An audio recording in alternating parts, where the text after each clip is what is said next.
Hello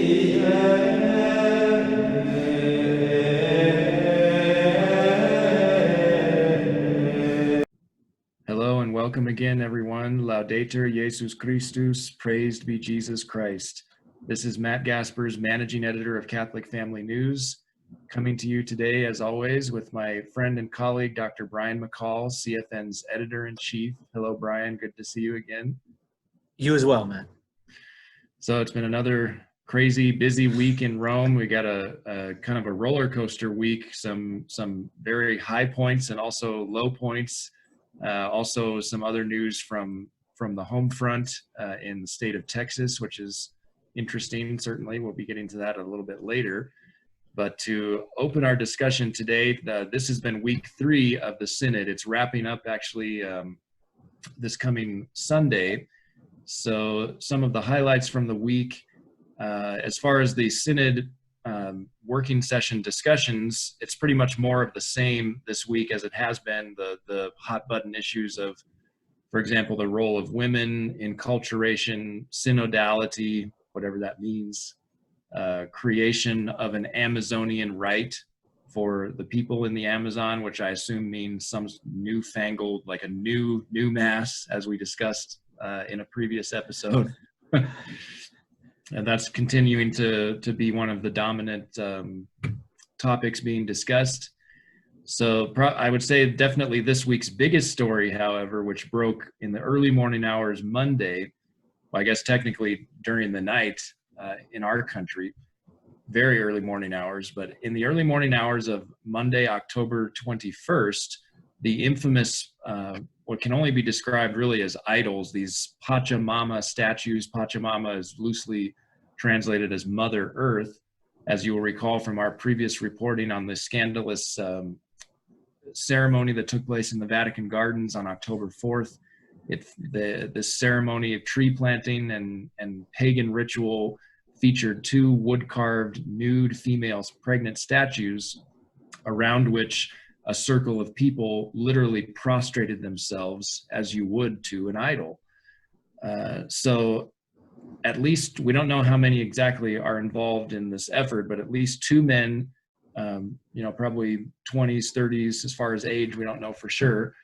They went in the early morning hours this past Monday to the Church of Santa Maria in Transportina, which is very close to the Vatican, St. Peter's Basilica, where these replica statues of Pachamama were being housed on display in the church.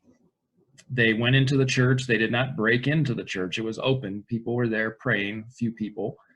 They simply very discreetly took 5 of these statues and walked very briskly to the Tiber River, which is not a very long jaunt from this church, and proceeded to dispose of them, throw them into the river. We actually have the video footage that was posted shortly after the event happened.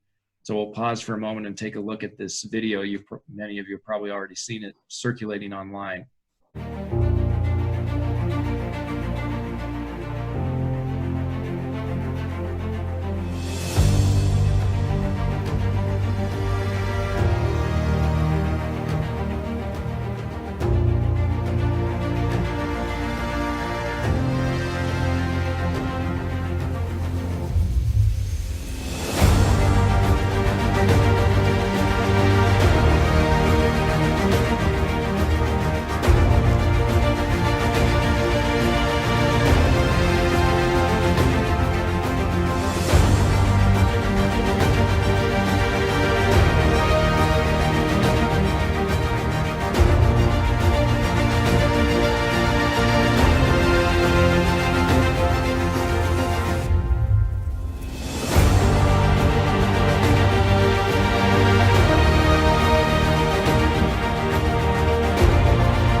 So I guess the best way to summarize that footage is Pachamama takes a swim. Again, I know watching it reminded me of so many stories in the martyrologies that you might read in the early church of the great saints who struck down pagan idols, right? Yes. Of Saint Boniface taking the axe to the sacred tree that was worshipped by the Saxons and chopping it down and toppling it and showing them, look, these things have no power. I mean, that just, I don't know who they are, but they deserve a medal for defending the faith. Absolutely. And just so there's in order to make sure there's no confusion about their motives, they did release a brief statement explaining why they chose to do this. And their statement reads, quote, "This was done for only one reason. Our Lord and Savior Jesus Christ, his blessed mother, and everybody who follows Christ are being attacked by members of our own church. We do not accept this!" Exclamation point. "We will no longer stay silent. We start to act now," and now is in all caps. "Because we love humanity," the statement continues, "we cannot accept that people of a certain region should not get baptized and therefore are being denied entrance into heaven. It is our duty to follow the words of God like our Holy Mother did. There is not a second way of salvation." And I love how they close their very brief, very to the point statement, "Christus vincit, Christus regnat, Christus imperat," which of course is the hymn for the Feast of Christ the King, which we'll be celebrating this coming Sunday. So Viva Cristo Rey, a very galvanizing show of really authentic Catholic manhood, of standing up and doing what really the cardinals and bishops should be doing. Speaking of which, why don't you tell us what some of the cardinals and bishops' reactions to this were? Yes. So as you can imagine, these men, whoever they are, were certainly not given the honor due to their heroic act. In fact, the exact opposite. So at the press briefing on Monday, October 21st, Dr. Paolo Ruffini, who is the prefect of the Vatican's Dicastery for Communication, stated during the daily press briefing, quote, "We have already repeated several times here that those statues represented life, fertility, Mother Earth." So let's pause there for just a moment. Again, this is clarification. This is not Our Lady. Like, how many times do they have to repeat themselves? The folks who continue to insist that this is Our Lady of the Amazon are delusional, period. So his quote continues regarding the disposing of the idols into the river. He says, quote, "It was a gesture, I believe, that contradicts the spirit of dialogue that should always inspire us. I don't know what else to say except that it was a theft, and perhaps that speaks for itself," end quote. Next, we have the Pan-Amazonian Ecclesial Network, the acronym REPAM, the group led by Cardinal Claudio Humes, and they're the ones who actually organized the scandalous tree planting ceremony that took place in the Vatican Gardens on October 4th. So REPAM issued a formal statement in response to the throwing of the idols into the river. They described the removal and discarding of the statues as, quote, "acts of violence, reflecting religious intolerance, racism, oppressive attitudes, affecting especially the indigenous peoples, a refusal to build new paths for the renewal of the church," end quote. And then you see on the screen a picture of Cardinal Humes. Now, this statement wasn't from him personally, although I'm sure he probably approved of the statement. He is the president of REPAM. So I think what the theme that we're seeing here is that it's such a contradiction. I mean, they clearly tell us that these statues are not Our Lady. They're not Catholic statues. And yet at the same time, they're referring to what was done to these statues, which is pretty mild, really, just tossing them into the river. It's not like they spat upon them and broke them into pieces and burned them. Referring to that as acts of violence reflecting religious intolerance, racism, oppressive attitudes, et cetera, et cetera. If these are not Catholic statues, what's the problem? That's what I don't understand, Well, and that's the point. They seem to want them kind of one way or the, like one or the other. There's something in between. So they're not Our Lady, they're not Catholic. Well, that means they're non-Catholic. That means they're pagan. Like they want to say, well, Right. they're pagan, but they're not Catholic. So, I mean, you can't be in the middle. If you're not a Catholic image and it's a religious image, then it's pagan. It's Right. Catholic. But they want to just sort of, well, it's not Catholic. Well, it is not pagan. It's Mother Nature. Right. Right. So, and that's kind of the line that I think his name is pronounced Andre Tornielli, who's the editorial director of Vatican News. He referred to those who removed and discarded the statues as, quote, the new iconoclasts, which is a reference to the 8th century heresy of destroying Catholic imagery, Catholic icons, Catholic statues. But that's a whole other ballgame. We're not talking about Catholic statues. Exactly. So I think the one encouraging response to this that was essentially a commendation of those who removed and discarded the statues came actually last night on this week's edition of The World Over with Raymond Arroyo on EWTN. Cardinal Gerhard Mueller is currently in the U.S. Doing some appearances here in this country.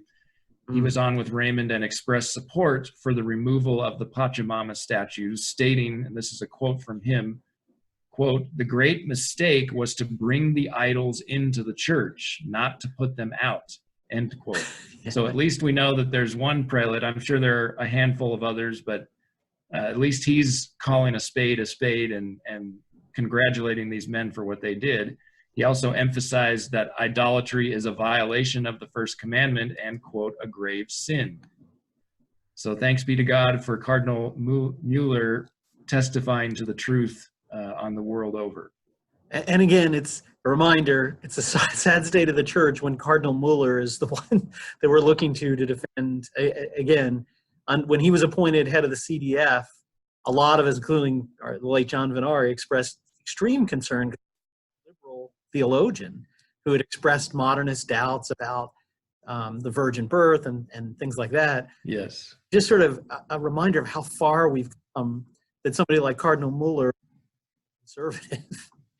Right, and I suppose that's the silver lining of the Francis pontificate, that it's bringing the orthodox out and even those who formerly were questionable. So I guess if we can give thanks to God for that one positive aspect. Before we move on to our next story, I just wanted to share very briefly, just before we started the program, I was looking at the latest concerning these statues, and our friend and colleague Steve Skojek at 1 Peter 5 has reported in a post on his website, which 1peter5.com, he says the Spanish language Catholic website Info Vaticana reports that the statues have been found by Italian police. So apparently the 5 Pachamama statues have been fished out of the Tiber. Yeah. But that's kind of comical. The worst part of this is that the Pope has apparently apologized for what was done to them, and he has promised that, quote, on Sunday, those images will be in St. Peter's Basilica at the closing Mass of the Synod. Again, from the ridiculous to the absurd, a lay Catholic gentleman removes a pagan idol from a Catholic church that's been worshipped in a false religion in a Catholic church, and instead of the Pope congratulating him, he says, "I'm going to put it back." Unbelievable. So we'll have to watch for footage of the Mass online and see if he actually makes good on that promise. I wouldn't put it past him. Yeah. So moving on to some other Synod news, the same day that this news broke about the idols being cast into the river, the draft of the Synod's final document has been given to the Synod Fathers and other participants for review. That was also the Monday of this week, October 21st. And as you recall from our episode last week, we went over kind of the composition of the drafting commission consisting of 13 members, 6 of whom are not even from the Pan-Amazonian region.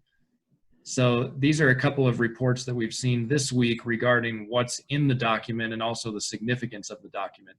So a couple days ago, the Tablet, which I think is a pretty liberal publication, if I understand correctly, based in Britain, England, The article states, quote, "A proposal to ordain women deacons has made it into the final document of the Amazon Synod, which bishops will vote on at the end of this week," the tablet has learned.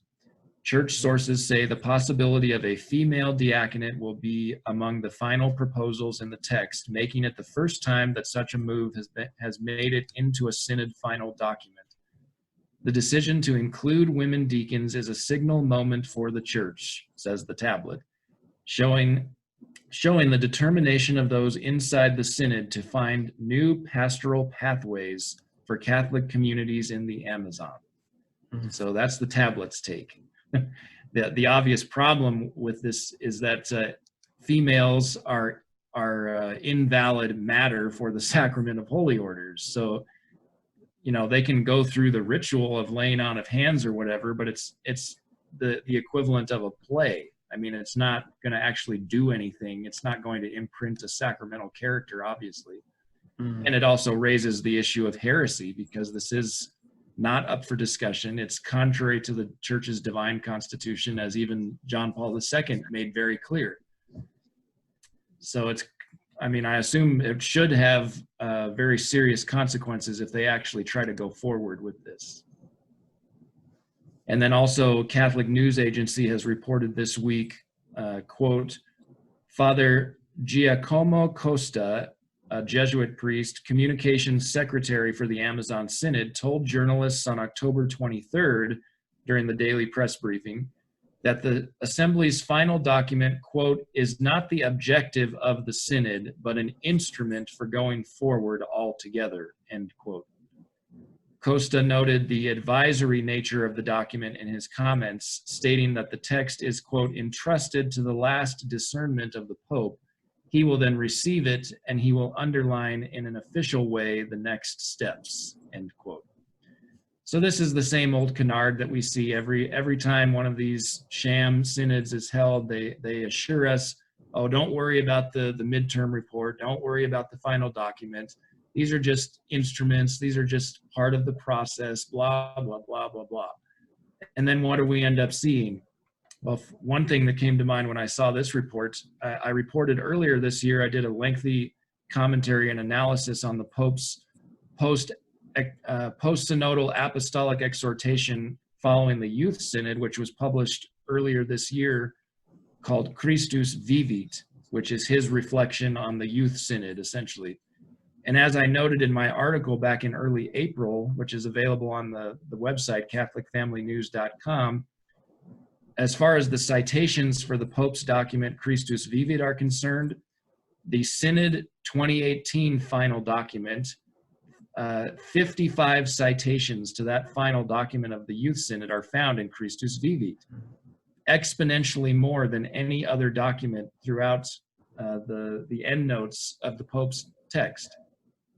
And actually, I decided to do, just out of curiosity, a little statistical analysis of the word count. And I found that over 10% of Christus Vivit's total content are direct quotations from the Synod final document last year. So the Synod final document is a big deal. It's not something to be scoffed at. It really gives us insight into what the Pope and his henchmen have in mind for the Church. And again, it's another old canard of the revolution. So again, the trick at Vatican II was, for those who were objecting to the ambiguities and errors, oh, don't worry, this is just a pastoral council. There's nothing doctrinal and it's only pastoral, so don't pay no attention. And then what do they do immediately afterwards? Oh, you must, or even in the doctrinal discussions with the St. Pius X, you must accept every word of Vatican II, essentially. Right. Accept it. So again, when they know there's going to be scandalous things in here, this is how they prepare people. Well, if it's scandalous, don't worry about it. And then it takes on a new significance. Right.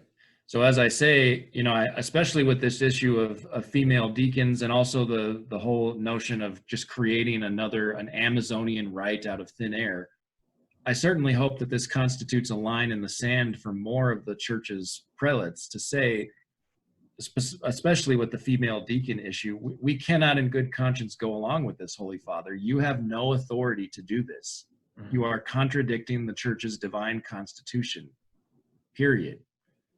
So I guess time will tell to see how many prelates are willing to actually take that stand, which I'm sure will result in persecution and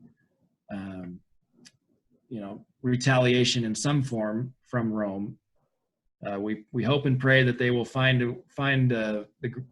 receive the grace they need to make the stand that that their office demands them to make.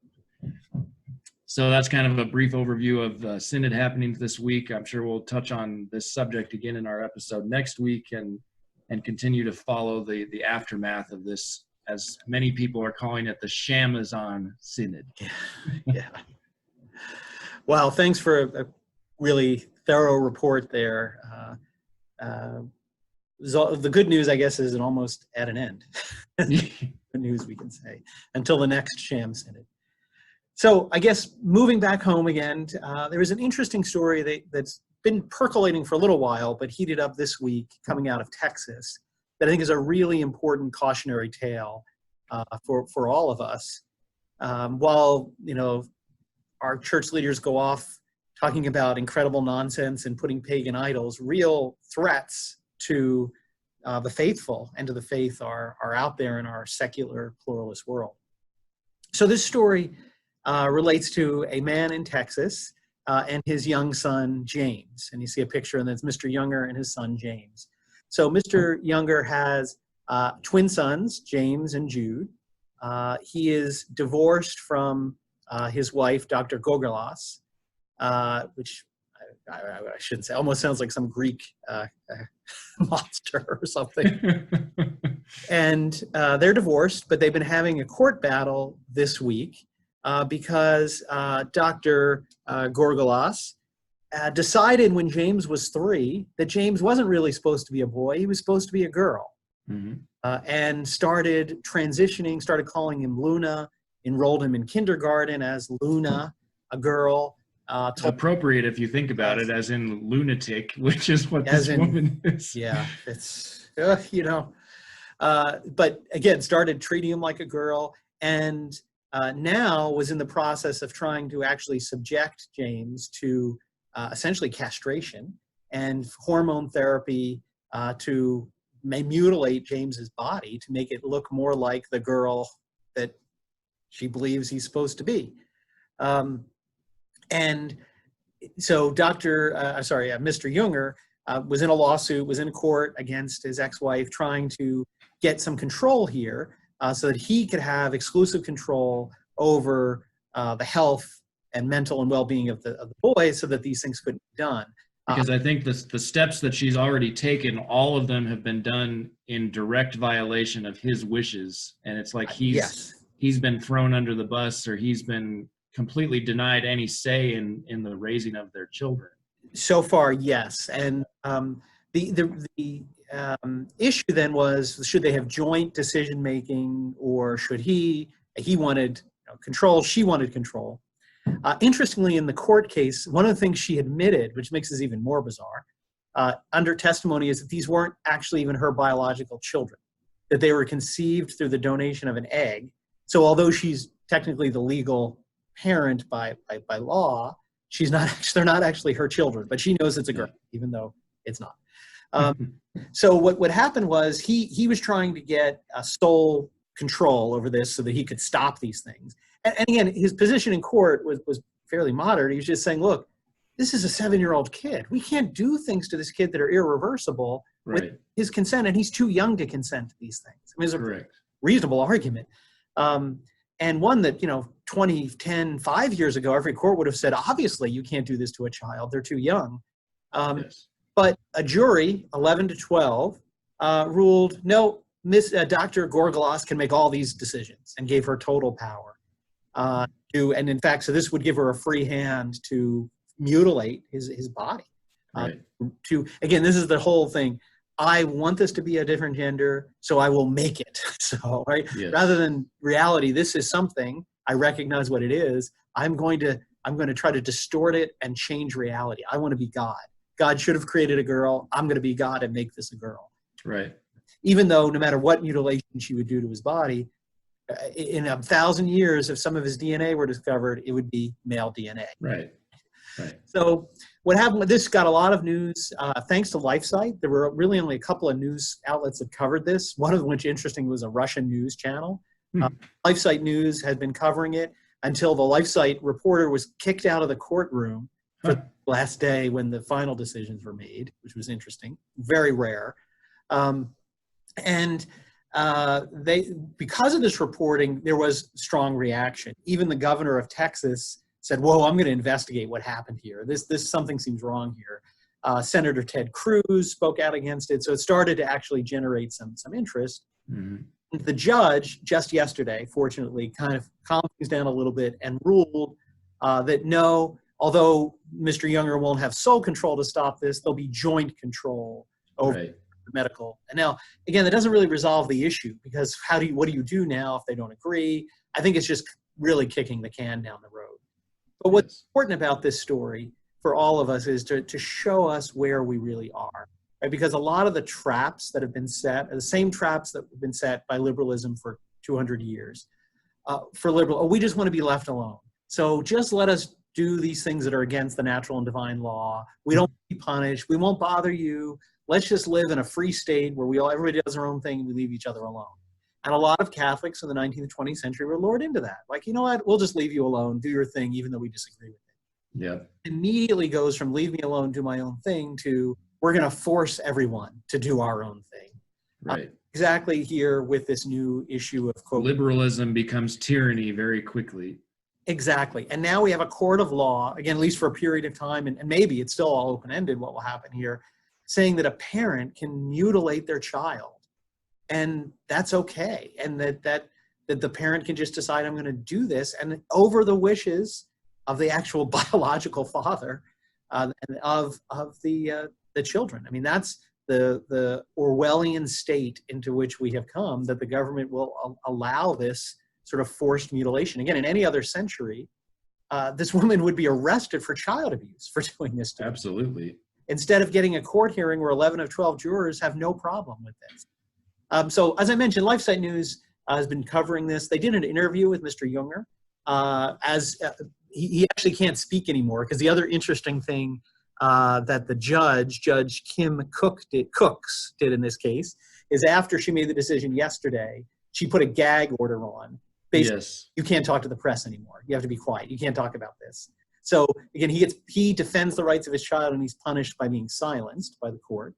But right before that gag order, so fortunately we can hear it, he participated in an interview. And I think the answer to this one question is so telling in light of it. And I have no idea whether this gentleman is Catholic, Protestant, whatever he is, but he at least sees the idea that the churches, which certainly would include our church with an Amazonian face, wrapped up in nonsense, that they don't see the danger threatening us from this Orwellian state. So let me just play this quick clip from his interview, because I think it's very inspiring.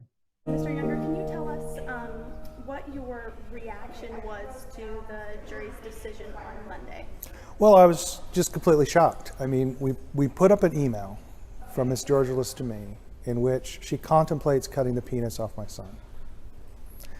20 minutes later, they go into deliberations, and they come back voting against me. I mean, the Texas that I grew up in, the Texas that I live in, if a parent did that, we're just going to give them to the other parent. We're not going to tolerate that kind of craziness. So it just tells you, I think, really how far our society has changed, and how much less Christian we are in the way we think about things now. And I hope it's a wake-up call to the churches to awake from their dogmatic slumber and step back out onto the streets of the Agora, as Paul did in Athens, and start taking on these issues head on. And all right, so transitioning back into church news now. An interesting article was published this week, again at 1peter5.com. It was published, or written rather, by Dr. John R.T. Lamont, who is a signer of the 2017 Correctio Filialis, as well as the 2019 Open Letter to the Bishops, of which Dr. McCall is also a signatory. And just to give folks just a brief background, kind of a refresher on this open letter to the bishops, I'll read a couple of paragraphs from Brian's report on it, which we published on our website, catholicfamilynews.com, on April 30th of this year.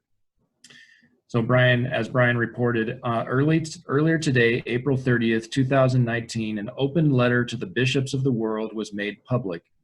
The document was prepared and signed by an international ad hoc coalition of scholars, clerical and lay, including, among others, jurists, philosophers, theologians, and historians.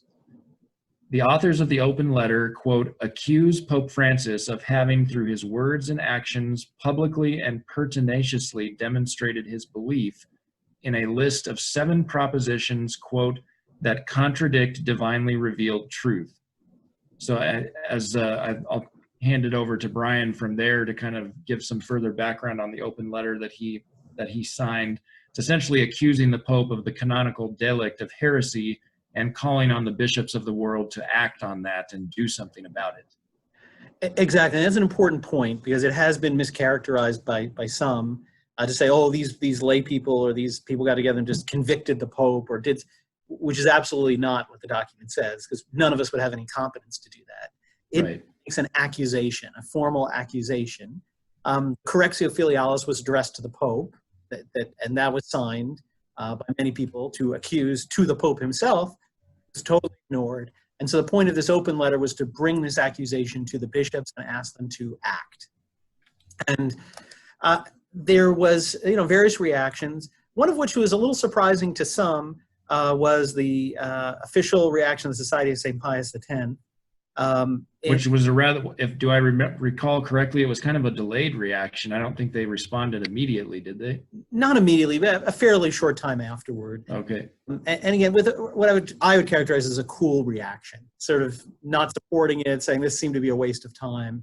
So the story this week is Dr. Lamont published a response to that criticism by the Society of St. Pius X, or their sort of cool response. And here it is. It's a rather long and rather detailed article, which you can find on 1 Peter 5. Although I noticed they notice how hot this topic is. They basically say, this isn't necessarily our views. We're just passing this on, which I thought. But in any event, I want to summarize, because what he does is he goes on, Dr. Lamont, to say, well, in addition to this official reaction, there have been some articles published in Europe by a Father Jean-Michel Glaise, who's really an outstanding theologian for the Society of St. Pius X, has taught theology and ecclesiology at the seminary in Cone for many years. He's published some articles in the Corriere di Rome, again, kind of expanding and putting a little more detail on what the objections are. And as Dr. Lamont points out, he essentially has 2 objections, and then Dr. Lamont addresses those. One is he says, well, this letter should have been done because there is no canonical process for the bishops to do anything. So he says, canonically, the writers ask for, there is nothing. There are theological opinions, but there's no actual law. And then secondly, he says, it was imprudent. In light of the circumstances, we know these bishops are liberal. They're not going to do anything. This was an imprudent time to do it. And Lamont kind of goes through and responds to all those. And again, our short video, I don't have time to rehearse all the arguments. But I think Lamont has got a really good argument on the canonical point. Which is essentially, yes, in law, this is a theory and an opinion because it's never happened, right? So you can have a law saying if this happens, this would be the consequence. But when the event never occurs, it is only legal in theory. It's never been used. Correct. Kind of like impeachment in the Constitution.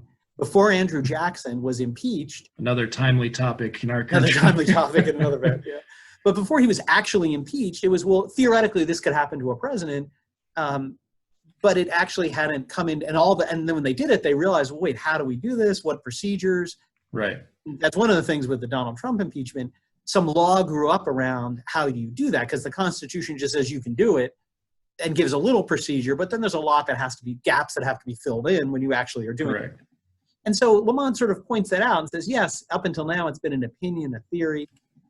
both found in canon law, and he cites Gratian, which is which was the definitive source of canon law for centuries, as well as the theological arguments on how this would play out.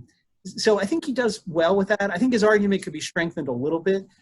In this, we don't really have time for here, but I published an article many years ago in Remnant, I think one in Catholic Family News, about some of the problems in the 1917 Code of Canon Law.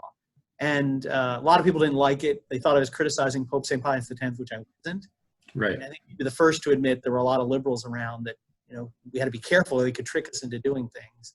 Right. But I think this whole idea of forming this code creates this danger.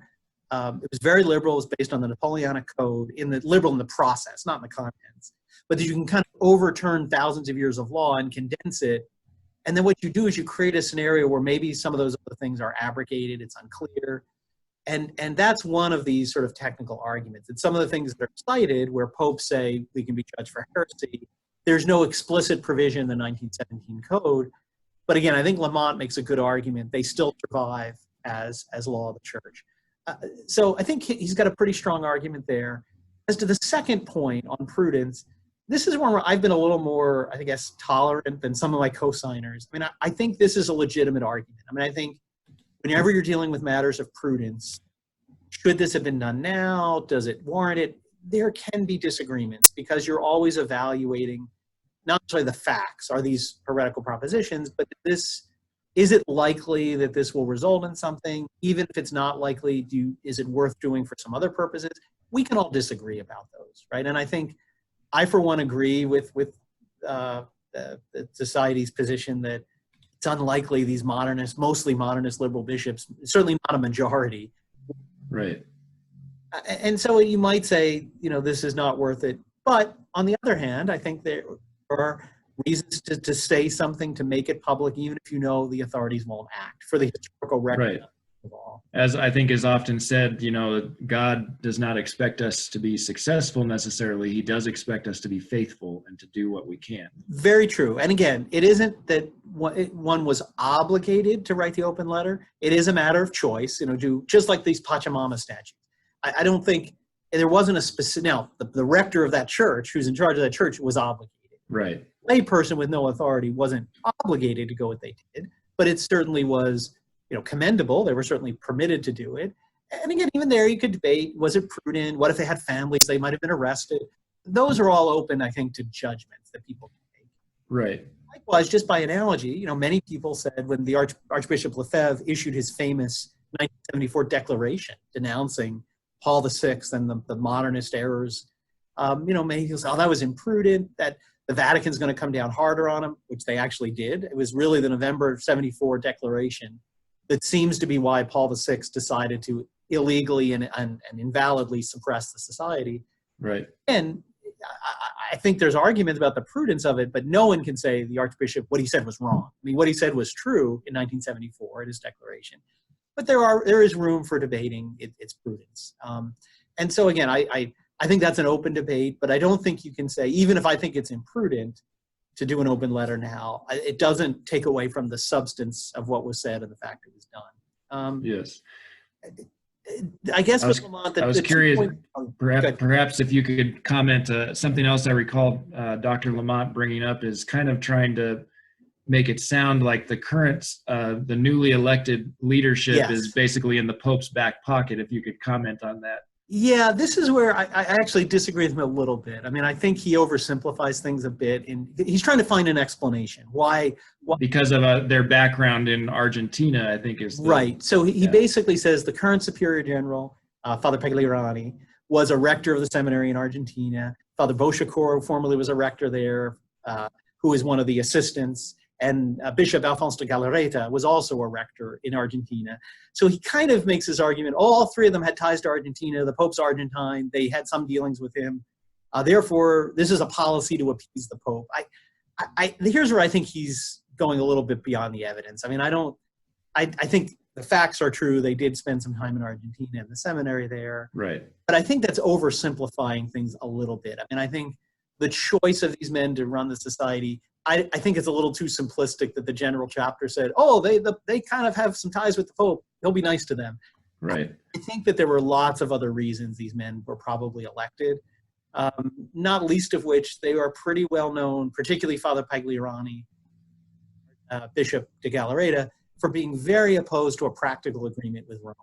And for Right. Which is very evident from Father Pagliarani's recent Yes. English interview, which was excellent, as you reported on for us. Yes, very true. And, Father Pagliarani was reported in the famous 2012 chapter when an agreement was debated. And people were pretty critical of Bishop Fillet for thinking he was a little too open to the idea.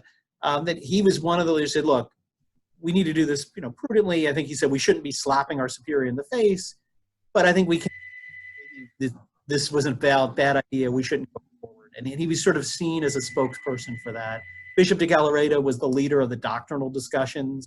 Okay. Very outspoken that, Rome needs to answer these doctrinal questions. So I think there were a lot of reasons these men were elected. So there's not very substantial reasons to believe that these men are just lackeys of Francis. Exactly. And particularly with the statement of Father Pagliarani you mentioned, I mean, he lambasts the Pope. He says that Amoris Laetitia was a Nagasaki atomic bomb. Right. So again, if he's a lackey of Pope Francis, he's not a very good lackey. I don't think that's the explanation. My own opinion to explain the sort of why they're so cool on the letter, I think is in this realm of prudence. I mean, I think for two reasons. I think one, they've always had a concern over temptation to sedevacantism. I mean, the Archbishop had to expel 9 priests who became sedevacantists.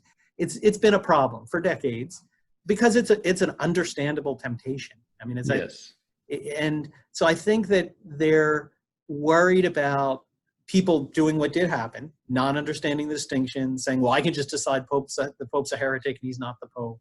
Right. People won't listen to all the distinctions and will fall into sedevacantism. And I think in the prudence argument, I understand their point. Again, I take it that there is a risk that people who don't listen, don't read, might just take it as a green light to become sedevacantist. And I think that's some of the explanation for potentially the reaction.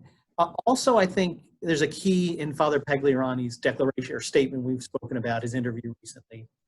They really are very much wanting to underscore this point, that there's a lot of conservatives, I think they put Cardinal Burke in this category, who have sort of jumped on criticizing Francis, but see Francis as a qualitative break from, to use the language of Benedict, he's a rupture from John Paul II.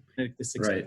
They don't they don't have the hermeneutic of continuity from the council to Francis. Exactly. Which is simply a hermeneutic of reality. Exactly. And I think the society is concerned, it's great that everybody's seeing what Francis is doing is crazy, but the danger is, well, let's just go back to John Paul II and everything's fine, which, society's been pointing out for 50 years. That wasn't fine, right? No.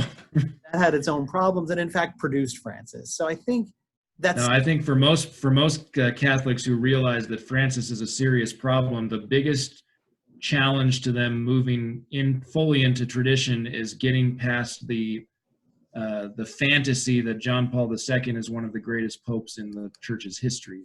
It's a very big pill to swallow that he was not actually that. Especially for the younger generation who grew up in the JP2 era, so to speak.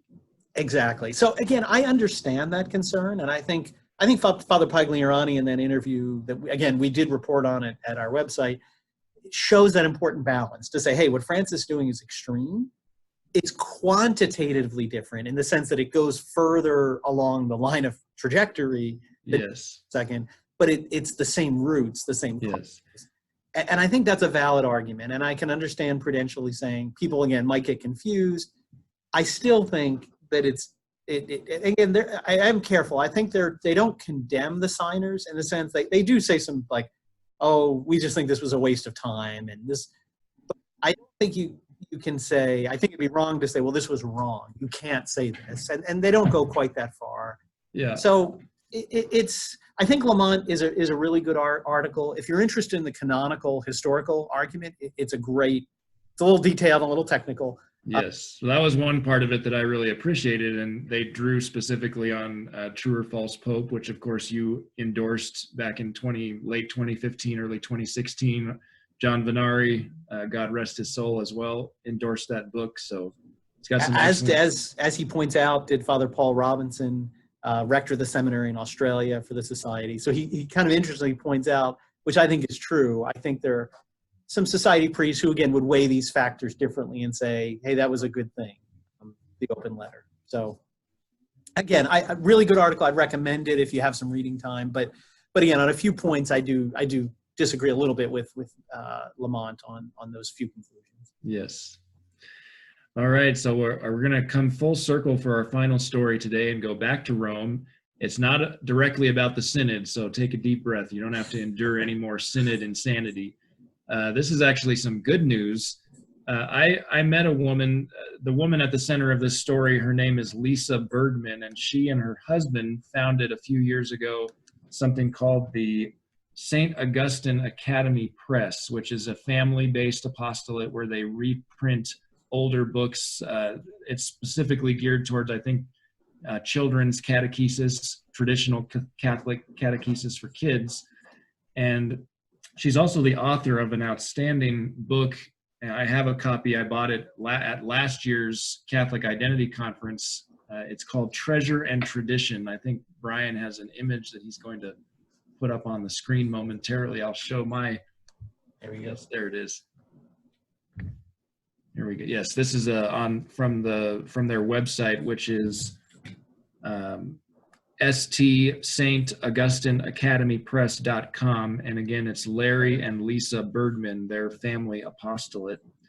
So Lisa had the idea of printing some soft cover editions of her book, Treasure and Tradition, the subtitle of which is The Ultimate Guide to the Latin Mass, and it has beautiful illustrations and excellent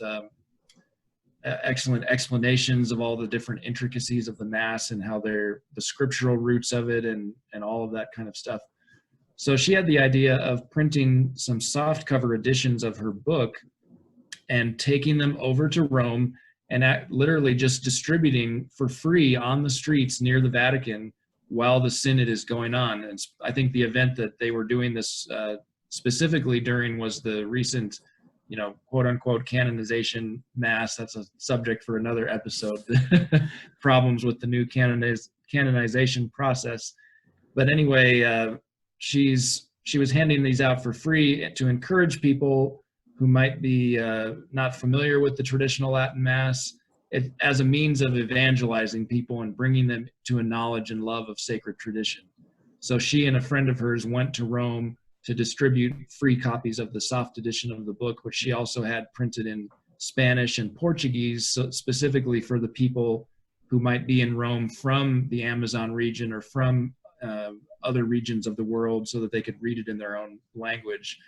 We're kind of running out of time for this episode, but there is an excellent video interview that LifeSite News conducted with Lisa and her friend who was helping with the distribution. That's available on the LifeSite News YouTube channel. So I would encourage folks to go find that video. Let me see. So if they think the Synod, the people in the Amazon need a new rite that will be more effective, maybe they should look at this book and find exactly old rite that converted, how was 6 million Aztecs following the apparition of Our Lady of Guadalupe? It was some astronomical number. Somewhere in that neighborhood, yes. And they didn't introduce an Aztec rite of Mass. It was the traditional Roman rite. Exactly, as pictured in the beautiful illustrations in this book. Yes. So the name of this LifeSite News video interview is American Women Evangelize Rome with the Traditional Latin Mass. And that's available on the LifeSite News YouTube channel. So to wrap up this week, just looking ahead to the Feast of Christ the King, we want to wish everyone a blessed Feast of Christ the King and proclaim loud and clear, long live Christ the King. Christus imperat. Yes, indeed. And as Brian usually concludes our videos, if you've enjoyed this, please visit our website, catholicfamilynews.com. Consider purchasing a subscription. We are definitely dependent. Our apostolate is dependent upon people subscribing. That's how we're able to make these free videos, these news roundups. I don't know if you wanted to add anything to that, Brian.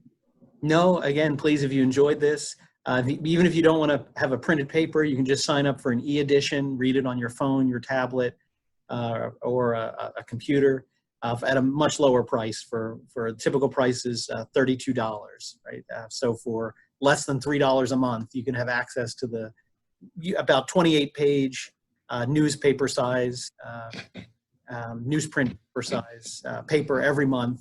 If you've enjoyed the analysis videos, you'll see more analysis, more reporting in greater detail in the paper. Yes, and also please remember to like this video on YouTube and subscribe to our channel. Please recommend it to your family and friends and help us spread the word around. CatholicFamilyNews.com. We're on YouTube, Facebook, Twitter, and of course our website. So thank you again for joining us. Perhaps we can close with a Hail Mary as we try to do every week. In the name of the Father, and of the Son, and of the Holy Ghost. Amen. Hail Mary, full of grace, the Lord is with thee. Blessed art thou among women, and blessed is the fruit of thy womb, Jesus.